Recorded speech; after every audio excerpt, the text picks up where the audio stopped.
So we have constant activity in the penthouse, but at this stage, when I go out to see them, why is it that they just make me laugh so much? Because they're such a miracle, such a beautiful little miracle. And they'll come out for 20 seconds and they're looking with wonder at the world, and then they'll bolt back in like just now. You know, they'll step outside further and further and further, and you know, that's it now. Look at them. And the thing is, there's always one that can't get at the window at the same time.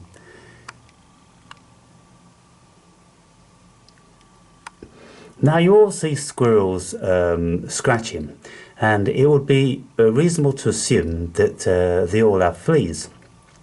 But fleas are very easy to discern on an animal because they're often crawling on the outside of the fur and, you know, jumping along, and, you know, they're quite big and this horrible cockroach kind of ginger colour.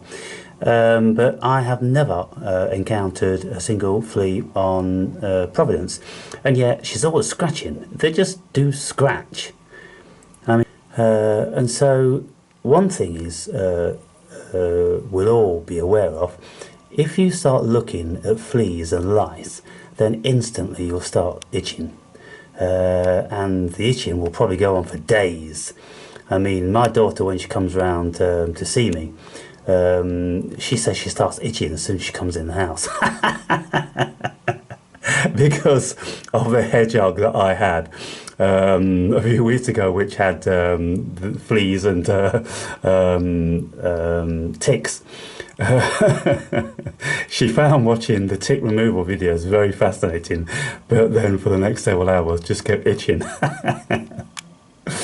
And this is a phenomenon, isn't it? What happens? Why do we do that? Now then, these guys, they're just up for it. But again, there always seems to be two. You could see from the video yesterday, I was worried that the third one never made it, but he was in there. And so, you know, just a late developer.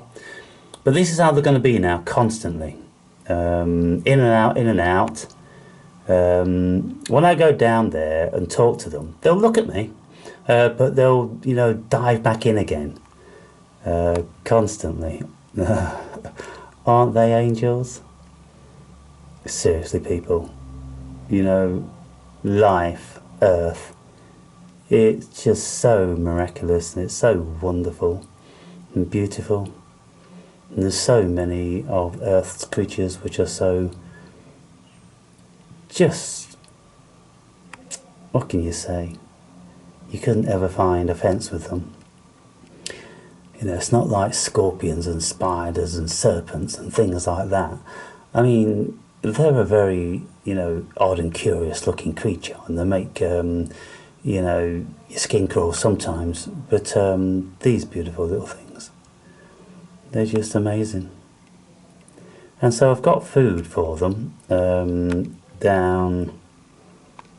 I put some cooked carrot out, and there's little bits and bobs of seeds and crushed corn. All the nuts have gone, of course, because the jackdaws come down and take those, and all the squirrels take them.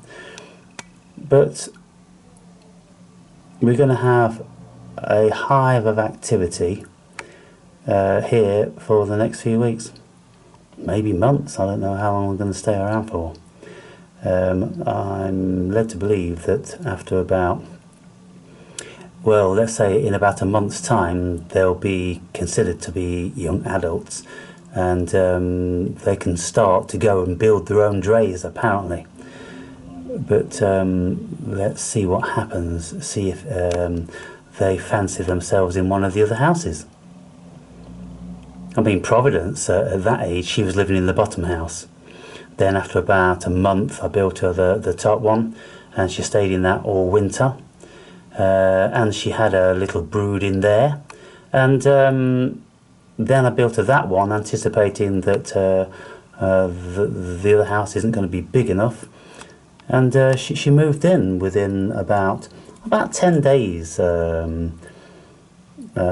maybe 2 weeks maximum, of her having her little babies.